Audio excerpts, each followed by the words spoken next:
नमस्कारम everyone, welcome to my channel Shivanga the way of grace.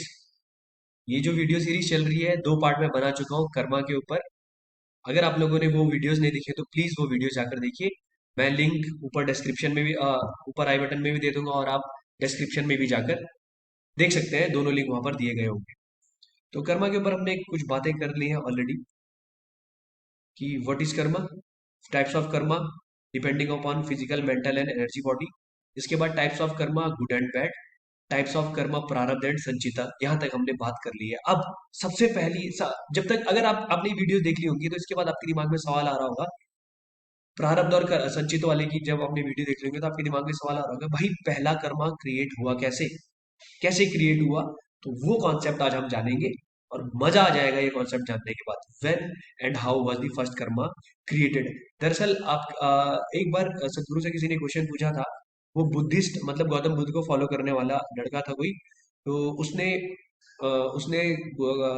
सदगुरु से question पूछा था कि व्हाट इज कर्मा, मतलब when was the first Karma created. तो सदगुरु ने उसके मजे लेके, मतलब इन द सेंस मजाक उड़ा के, या एक तरीके से टाल दिया था वो क्वेश्चन। तो उस दिन मेरे को भी थोड़ा सा बुरा लगा था कि सदगुरु को क्या ये आंसर नहीं आता। बट उसके बाद उन्होंने बोला था, मतलब उनकी मैंने कई बार बातें सुनी थी, तो उन्होंने कहा था कि कर्मा जो है, कर्मा के ऊपर बहुत सारी किताबें आई हैं but he does not find any book satisfying. तो इसलिए उन्होंने कर्मा करके एक बुक निकाली। उसमें मुझे इस सवाल का जवाब मिल गया कि when was the first Karma created and how was the first Karma created. आपको डेट नहीं पता चलेगी कि व्हेन वाज, आज से 5 बिलियन ईयर पहले ना, ऐसा नहीं। How was the first Karma created. ठीक है, तो देखते हैं how was the first Karma created. अगर आपने भारत में होने वाले, भारत में बने हुए जो सीरियल्स हैं, जैसे ओम नमः शिवाय, अगर आप देखोगे, ओम नमः शिवाय, ऐसा करके एक ट्यूनिंग आती थी एक उसकी। अगर आपने वो सीरियल देखा होगा तो उसमें भी इसका कॉन्सेप्ट उन्होंने दिखाया है। लेकिन हमें समझ नहीं आता था बचपन में, जब देखते थे हमें समझ नहीं आता था। हाँ, ये मान लिया जाता था कि भाई ऐसा ही कुछ हुआ है। लेकिन अब आप, we have become thinking human beings, तो हमें सोचना, हमें मतलब हर एक चीज का अब एक्सप्लेनेशन चाहिए, तो उसी के बारे में बात करेंगे। ठीक है, तो सबसे पहले बात कर लेते हैं कि ये पहली लाइन जो है इसको समझ लेना। Pure intelligence creates memory out of itself and the rest of creation projects memory as intelligence. मतलब साफ है, प्योर इंटेलिजेंस, प्योर इंटेलिजेंस जिसको आप बुद्धि कहते हो, जो माइंड, मेमोरी और बुद्धि में फर्क होता है। मेमोरी को बोलते हैं हम स्मृति, और बुद्धि अलग चीज होती है। तो कह रहे हैं pure intelligence creates memory out of itself. Pure intelligence में से मेमोरी क्रिएट होती है, मतलब प्योर इंटेलिजेंस अपने आप में से मेमोरी क्रिएट करती है। और जो मेमोरी क्रिएट हुई है, वो मेमोरी अब वो मेमोरी अब अपने आप को एज अ क्रिएशन, जितनी भी आप क्रिएशन देख रहे हो, मतलब क्रिएशन का मतलब जो हम लोग हैं या पूरी दुनिया जो भी है, प्योर मेमोरी, जो मेमोरी है वो अपने आप को क्रिएशन की फॉर्म में प्रोजेक्ट करती है। और वो ऐसा प्रोजेक्ट करती है कि वो ही प्योर इंटेलिजेंस है। समझ पा रहे हो? जैसे हम लोगों को कुछ चीजें याद हो गई, तो हमारे पास मेमोरी है, बट हम समझते हैं कि वो मेमोरी जो है वो हमारी इंटेलिजेंस है। ऐसा बिल्कुल नहीं है, असली में वो मेमोरी है। प्योर मेमोरी ने अपने आप में से प्योर मेमोरी ने अपने आप में से सॉरी प्योर इंटेलिजेंस ने अपने आप में से मेमोरी क्रिएट की। उस मेमोरी ने ये दुनिया क्रिएट करी। ठीक है, इतनी बात समझ गए। अब वो कहते हैं कि एवरीथिंग, यहां देखना, what ever comes out of memory creates Karma. What ever, जो भी चीज, सॉरी बीच में कुछ इंटरप्शन हो गया था। प्योर इंटेलिजेंस ने अपने आप में से मेमोरी निकाली, उस मेमोरी ने क्रिएशन कर दिया। ठीक है, इतनी बात आ गई समझ। अब what ever comes out of memory creates Karma. इतनी सी बात समझनी है, जो भी चीज मेमोरी से बाहर निकल कर आ रही है वो कर्मा क्रिएट करेगी। फॉर एग्जाम्पल, मुझको भूख लगी, भूख लगने पे हम क्या करते हैं, खाना खाते हैं। ये हमें पता है, हमें पता है भूख लगी, हमें पता है कि हमें खाना खाना है। अगर हमें पता ना होता कि हमें खाना खाना है तो क्या हम खाना खा सकते थे? नहीं खा सकते थे ना। तो जब तक हमारे पास मेमोरी नहीं होगी तब तक हम कर्मा क्रिएट नहीं कर सकते।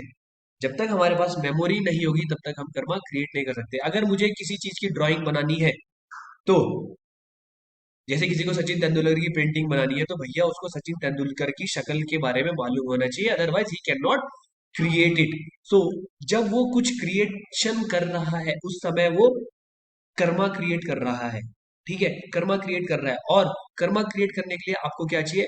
मेमोरी। तो ध्यान रखना, प्योर इंटेलिजेंस ने अपने आप में से मेमोरी निकाली, उस मेमोरी ने कर्मा क्रिएट करा, और उसके बाद जो फर्दर क्रिएशन हुई है, ये जितनी भी क्रिएशन हुई है ना, ये कर्मा है।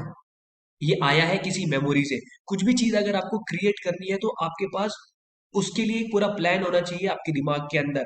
तो जो आपके दिमाग के अंदर है वो मेमोरी है, वो मेमोरी है। बिना मेमोरी के आप कुछ चीजें कर नहीं सकते, और जो भी चीज मेमोरी से निकल कर आ रही है बाहर, उसको आप कर्मा बोलते हैं। अब आप ये कहोगे कि भैया हमारी बॉडी कैसे क्रिएट हुई? आपके रेड जो ब्लड सेल्स हैं, एक एग्जांपल देता हूँ। ब्लड सेल्स को मालूम है कि अगर चोट लगेगी तो उसको चोट को भरना है, उनको पहले से ही मालूम है। ठीक है, उनको पहले से मालूम ना होता तो आपकी चोट से खून निकलता जाता, निकलता जाता, निकलता जाता। आपके इम्यून सिस्टम को पता है अगर बाहर से कुछ बैक्टीरिया अंदर आ गया तो इसके साथ लड़ना है, उनको मालूम है, अदरवाइज वो नहीं लड़ पाएंगे और आप मर जाओगे। तो कहीं ना कहीं आपकी बॉडी के अंदर भी, आपकी बॉडी एक कर्मा का ही रिजल्टेंट है, कर्मा का ही रिजल्टेंट आपकी बॉडी है। ठीक है, इसको थोड़ी और आसानी से मैं समझा नहीं सकता, फिलहाल के लिए आप इतना समझो, और इलेबोरेटली अगर मैं जाऊंगा तो वीडियो बहुत लंबी हो जाएगी। अब इसको एक और तरीके से समझते हैं, अगर आप थोड़ी और आसान भाषा में समझना चाहते हो, भगवान से रिलेट करके। तो कहते हैं कि शिव जी जो है वो लेटे हुए थे, और उनके ऊपर शक्ति ने जब डांस किया तो उसमें से कुछ कुछ चीजें, ब्रह्मांड मतलब उसके अंदर से गैलेक्सीज निकल कर आई, पृथ्वी, हर एक चीज, सूर्य, ये सारी चीजें उत्पत्ति होती गई। जब शक्ति शिव के ऊपर डांस शक्ति ने शिव के ऊपर जब डांस किया तो वहां से सारी चीजें बाहर निकल कर आई, मतलब सब चीजें शिव में से बाहर निकल कर आ रही है।